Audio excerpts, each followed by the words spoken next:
संपत्ति को धन मानने को दुनिया तैयार है, सत्ता मिल जाए तो उसे भी धन मानने को तैयार है, सौंदर्य मिल जाए उसे भी अपने आप को धन जैसा ही मानता है, सफलता मिल जाए उसको भी धन मिल गया ऐसा मानता है, स्वस्थता प्राप्त हो जाए कहता है भाई शरीर स्वस्थ है तो सब कुछ है, यही सबसे बड़ा धन है।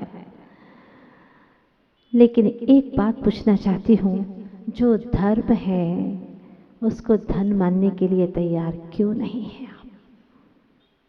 जो धर्म है, जो सुखद अनुभूतियां हैं, उसको वास्तव में चिन्मय धन क्यों नहीं मानते? क्यों हमारी दृष्टि जड़ धन की ओर चली जाती है? वो मिल गया तो सब कुछ मिल गया, आखिर ऐसा क्यों? यही भ्रम है, और ये भ्रम इस जीव का परिग्रह संज्ञा की वजह से अनादि से चला आ रहा है। जब तक 10वें गुण स्थान से ऊपर नहीं जाएगा तब तक परिग्रह संज्ञा छूटने वाली नहीं है। फिर भी वर्तमान में अपनी मान्यता को तो सही कर ही सकते हैं ना। मान्यता में ही भ्रम पड़ा हुआ है, अभिप्राय ही गलत है, अनुभव सही कैसे होगा? क्योंकि अभिप्राय के अनुसार ही अनुभव होता है। अगर आपने एक बार किसी के प्रति ये अभिप्राय बना लिया कि मेरा दुश्मन है, चाहे कितना ही आप अच्छे से मीठी भाषा में भी बोलो, लेकिन अभिप्राय में क्या है? ये दुश्मन है। अगर वो खिलाएगा भी, आपको कितना भी अच्छे से बोलेगा, फिर भी आपकी दृष्टि में, आपके अभिप्राय में है कि ये मेरा दुश्मन है, कहीं कुछ गलत ना खिला दे, मेरे साथ में कुछ गलत ना कर दे। जब अभिप्राय ही गलत है तो आप अनुभव को सही नहीं कर सकते। पहली महत्वपूर्ण शर्त यह है कि आप अपने अभिप्राय को सही करें। जैसा कि कुंद कुंद महाराज ने कहा था कि 24 घंटे तुम कर्म और नो कर्म को, ये मैं हूँ, ये मेरा है, ये शरीर मैं हूँ, ये मैं हूँ और ये मेरा है। मैं काला हूँ, मैं गोरा हूँ, मैं दुबला हूँ, मैं मोटा हूँ, मैं हूँ। तो मैं किसके साथ में अटैच कर दिया हमने? शरीर के साथ में। शरीर को ही मैं मानता हूँ, शरीर को ही, और शरीर अगर मैं हूँ तो शरीर जिसमें रहता है वो मेरा है, वो घर भी मेरा है, शरीर को जो पहनाते हैं वो भी मेरा है, वो कपड़ा भी मेरा है, शरीर को जो खिलाते हैं वो भी मेरा है, जो खिलाने वाली है वो भी माता जी मेरी है। ये जो शरीर के लिए कमा करके लाता है वो मेरा है। जो शरीर से जन्मा ऐसा मानते हैं वह भी मेरा, मेरा बेटा, मेरी बेटी। ओहो, मेरा का कितना बड़ा लश्कर है। 4 भ्रम है, मूल अस्तित्व में ही भ्रम है। अपने अस्तित्व को जानते ही नहीं, क्या मेरा एग्जिस्टेंस है, मैं शाश्वत हूँ, यह सिर्फ शब्दों से आता है लेकिन अनुभूति में नहीं आता। ये पर्याय जो विनाशिक है वो मैं नहीं हूँ, मैं इतना मात्र ही नहीं हूँ। अपने आप को मात्र एक पर्याय जितना ही मान लेना, अपने आप को अधूरा और गलत जानना है। क्योंकि मैं एक पर्याय रूप तो नहीं हूँ ना, पहले भी तो किसी और पर्याय में था, इसके पहले भी था। कब से? अनादि से, जिसका कोई और छोर ही नहीं है। अनादि का हूं मैं, लेकिन यह चीज समझ में नहीं आती। अपने आप को पर्याय जितना ही मान लिया है, उसमें भी बचपना बीत गया, गया, जवानी गई, गया, अब वृद्धावस्था आ गई है, बस उतना मात्र जो मैं पर्याय में हूँ बस वही उतना ही अपना मानता है। कभी स्मृति में आता है बचपना, अवसर अपूर्व आया, अवसर अपूर्व आया, प्रभु वर की मान ले, आत्म को जान ले। अवसर अपूर्व आया, गुरुवर की मान ले, अब भेद ज्ञान करके निज को पहचान ले। पुण्य उदय उदय में गम, पुण्य उदय में सुख लगा, पाप उदय में गम, इसीलिए आयो ही जन्म मरण। अब तो ज्ञान धारा अंतर में तू बहा, तेरा सुख तुझ में ही रहा, ऐसा श्री जिनवर ने कहा। ये आत्मा मेरी चेतना। इधर जगत एक बार आकर के देख तो सही, क्यों कर्मों के इस चक्कर में पड़ा है जो तेरा है ही नहीं। और जैसे कि एक राजा सवारी को लेकर के रात में जंगल के वहां पर तंबू गाड़ देता है और हजारों लोग वहां पर छावनी बसा करके रहने लगते हैं, रात भर को रहना। तो वहां पर सामने ही एक कुटिया थी और वहां पर शराबी रहता था। शराबी ने देखा, वाह आज तो मेरी इतने सारे तंबू बन गए, बड़ा खुश हुआ, रात भर नाचता, बहुत ही नृत्य करता रहा, खुश होता रहा। लेकिन प्रातःकाल जैसे ही राजा ने तंबू खुलवाए, तंबू खोल करके जाने लगे तो रोने लगा, फूट फूट करके रोया, बोले मेरी जान निकल जाएगी, तो ये मेरे सारे तंबू हैं, मेरे हैं। अरे भाई रात भर का रैन बसेरा था, तो क्या सोच रहा है कि सब मेरा है, ये सब रैन बसेरा है, तेरा कुछ नहीं था। उसी प्रकार से 50-60 साल के लिए तुम्हें मिल गया, ये सब दिन रैन बसेरा है, इसको तुमने अपना मान लिया और जैसे छूटने लगे तो रोने लगे। यही तो भ्रम है। बस हमारी सोच सही हो जाए, भ्रम टल जाए, सारे दुख खत्म हो जाए। दुख है ही नहीं, मान्यता में दुख बना रखा है, वरना दुख तो कहीं है ही नहीं। क्योंकि प्रत्येक वस्तु अपने अपने में परिणमन करिए, सूत्र को बना लीजिए और अनुभव करिए। दिन में कई बार इस सूत्र को लाइए। जब भी आपको लगे कि दुख हो रहा है, समस्याएं बढ़ती जा रही है, तो एक सूत्र, प्रत्येक वस्तु का परिणमन स्वतंत्र है। प्रत्येक वस्तु अपने अपने उपादान से अपने स्वचतुष्टय में परिणमन कर रही है। मैं इसका कुछ भी नहीं कर सकता। औरों की बात जाने दो, 24 घंटा साथ में रहने वाले शरीर का मैं कुछ नहीं कर सकता, क्योंकि पुद्गल का परिणमन भिन्न है और मेरा परिणमन भिन्न है। कर्मों की चर्चा चल रही है, फिर भी अपने भावों के अनुसार कुछ तो परिणमन चलता है ना। हाँ बिल्कुल, कैसे चलता है देखिएगा। कर्म रूपी कैमरा है, कर्म रूपी क्या है, कैमरा है, और भाव कर्म रूपी क्लिक है, क्लिक करना।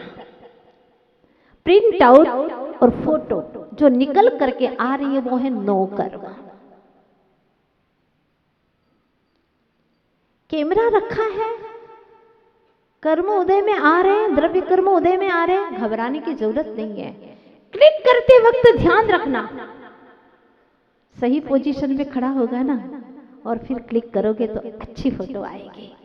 हाँ देखो, तुमने हमारी फोटो ऐसे खींच ली, फोटोग्राफर के जा करके मारने के लिए दौड़ा वहां, ऐसे फोटो खींचते हो, एक आंख मेरी बंद है, जुबान निकली है, ऐसे फोटो खींचते हो तुम। उसने कहा भाई साहब मैंने आपको कहा था अच्छे से खड़े हो जाइए, कितनी बार आपको कहा, लेकिन आप खड़े ही नहीं हुए। मैं क्या करूं, एक आंख बंद कर दी, जुबान निकाल ली, तो जैसी पोजीशन में खड़े थे वैसे ही तो फोटो आएगी तुम्हारी। मैं क्या करूं, इसमें मेरा क्या दोष है। बात समझ में आ रही है ना। जब कर्म का उदय तुम्हारा ही आया, जो तुमने पूर्व में किया था वह कर्म उदय में आया, और उस वक्त तुम संभले नहीं, क्लिक करते समय भी तुम संभले नहीं। क्रोध का उदय आया और सामने कोई व्यक्ति खड़ा था, कोई अनजान भी था या जाना पहचाना भी था, मान लो बेटा ही खड़ा था। हाँ, क्रोध कर्म का उदय आया और एक कांच का ग्लास था, उसे हवा आई और नीचे गिर गया, फूट गया। शांत रहना चाहिए था ना, क्लिक का टाइम था, भावों का समय था। आपने क्या कहा, मूर्ख, समझ में नहीं आता। हाँ, ऐसे ग्लास को ऐसे रखते हैं क्या। परिणाम संभलने के लिए ये उदाहरण पेश किया था। किसी को गुस्सा तो नहीं आया। हाँ, बहुत अच्छा। अब क्रोध का निमित्त तो मिल गया, लेकिन अरे लाइट को भी अभी बंद होना थी। हाँ, क्लिक करने का समय था ये। कोई बात नहीं, हम अपने परिणामों को देख रहे हैं ना, वर्तमान में, उदाहरण में हम कैसे जी रहे हैं। अगर वर्तमान का विषय वर्तमान में अनुभव में नहीं आ रहा है तो बाद में क्या आएगा। अभी जो चल रहा है मुझे क्रोध नहीं आ रहा है, नहीं आ रहा है जो हो रहा है, क्योंकि प्रत्येक वस्तु स्वतंत्र है, कण कण स्वतंत्र है, तो मुझे भी परिणामों को बिगाड़ना नहीं है। तो हुआ क्या, माँ ने बेटे के ऊपर गुस्सा कर दिया, 2 चांटे मार दिए। अब जबकि बेटे ने तो वहां ग्लास रखा ही नहीं था। माँ मैंने वहां ग्लास नहीं रखा था। अरे नहीं रखा था तो क्या हो गया, हाँ तुझे ध्यान तो रखना चाहिए, घर में रहता है ना। माँ आप तो 24 घंटा देती हो घर पे, मैं तो 12 घंटे स्कूल चला जाता हूँ। लेकिन गुस्सा आ गया।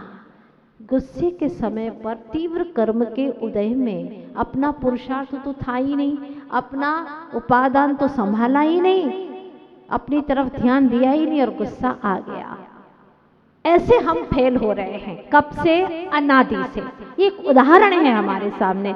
अनादि से हम अनुत्तीर्ण हो रहे हैं, फेल हो रहे हैं। इसका कारण सिर्फ यही है कि हम अपने उपादान को चेक नहीं करते। बस कर्म का उदय आया और बरस पड़ते हैं। तो हमें थोड़ा सा संभलना है। धर्म ध्यान करने का मतलब ये है हर कार्य विवेक से करें, मतलब क्लिक करना है। भाव कर्म है, भाव कर्म को अगर हमने क्लिक करते समय संभाल लिया तो क्या मजाल की फोटो बिगड़ेगी? हाँ, बिगड़ ही नहीं सकती है, क्योंकि हम बिल्कुल सावधान होकर के खड़े थे। गलती तो हमारी ही थी। द्रव्य कर्म का उदय आया, वो भी हमने पूर्व में गलती की थी, जो ऐसे ही कर्म उदय में आए हैं। फिर उसके अनुसार मेरे बड़े भाई को तो इतना बड़ा मकान और मेरे लिए इतना छोटा सा, उसके लिए इतनी जायदाद दे दी, मेरे लिए इतनी कम। क्यों? क्योंकि तुम्हारे कर्मानुसार ही तुम्हें मिलेगी। ज्यादा भी दे दी और तुम्हारे भाग्य में नहीं है, तुम्हारे कर्मों में है ही नहीं इतना नो कर्म लिखा, तो फिर वो कहीं ना कहीं से चली ही जाएगी। इसलिए घबराओ मत, जो है प्राप्त है, पर्याप्त है। जो प्राप्त है पर्याप्त है, कर्मानुसार प्राप्त है।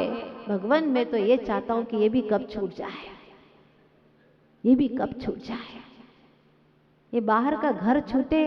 मैं तो ये चाहता हूँ प्रभु चंद्र प्रभु स्वामी कि ये शरीर रूपी घर भी छूट जाए। कब दशा मेरी प्राप्त हो आप जैसी, मैं इसी के लिए पुरुषार्थ करना चाहता हूँ और अपने भव भ्रमण को छोड़ना चाहता हूँ। तो कल हम इस गाथा को पूर्ण करेंगे। आज कथा की ओर हमें चलना है। आप लोग भूल तो नहीं गए ना? हाँ, चंदन षष्ठी जो अंतरंग को सुगंध देने वाली है, चंदन की भांति ऐसे यह गाथा, ऐसी यह कथा आप लोगों को श्रवण करना है। क्या हुआ था आखिर आज के दिन? चंदन षष्ठी व्रत क्यों किया जाता है और आप लोगों ने सबने किया है तो क्यों कर रहे हैं? बड़ी भावनाओं से, श्रद्धा के साथ में इसको श्रवण करना है। और जिन्होंने अभी तक अपने जीवन में ऐसे दुष्कृत्य किए हों, मन से, वचन से, काया से, पूरी भावनाओं के साथ में शक्ति प्रमाण आप लोग व्रत कर रहे हैं। अरे शरीर में कुछ भी बिगड़ने वाला नहीं है, लेकिन हमारा आत्मा का पाप तो आज धुलने ही वाला है, ये निश्चित बात है। सवेरे से जब से आपने व्रत लिया है कितनी खुशी है, हाँ कितना अच्छा लग रहा है। और उस दिन से सच पूछो तो आपका पुण्य का आश्रव शुरू हो गया, पाप का धुलना शुरू हो गया, अपने अपने पापों का पश्चाताप होने लगा। कहते हैं देव नमो अरहंत नीत राग विज्ञान, चंदन षष्ठी व्रत कथा कहूँ स्वपर हित जान। निज और पर का हित करने वाली ये कथा का श्रवण कर रहे हैं। काशी देश में बनारस नाम का एक बहुत बड़ा प्रसिद्ध नगर है। 23वें तीर्थंकर श्री पार्श्वनाथ भगवान ने, जिन्हें अपने जन्म से उस नगरी को पवित्र किया है, उसी नगर में किसी समय पर एक सूरसेन नाम का राजा राज्य करता था। राजा सूरसेन और उसकी पत्नी का, रानी का नाम था पद्मिनी। सूरसेन राजा और पद्मिनी रानी। एक दिन वह राजा सभा में बैठा था कि वनपाल ने आकर के, जो बगीचे का माली था, उसने आकर के 6 ऋतुओं के फल फूल एक साथ में लाकर के राजा को भेंट किए। राजा आश्चर्यचकित, एक साथ में 6 ऋतुओं के फूल और फल कैसे? तब उन्होंने कहा, माली ने कहा, राजा इस शुभ भेंट से जब जान लेता है कि केवली भगवान का शुभागमन हुआ है, और केवली भगवान के शुभागमन से सारे बगीचे में हर वृक्ष फल फूल देने लग जाता है। ये उनका प्रभाव ही आप लोगों ने अतिशय में पड़ा है। देखो आत्मबोध शिविर वालों के चेहरे कितने खुशी खुशी से भर रहे हैं, क्योंकि ये है, ऐसा ही है।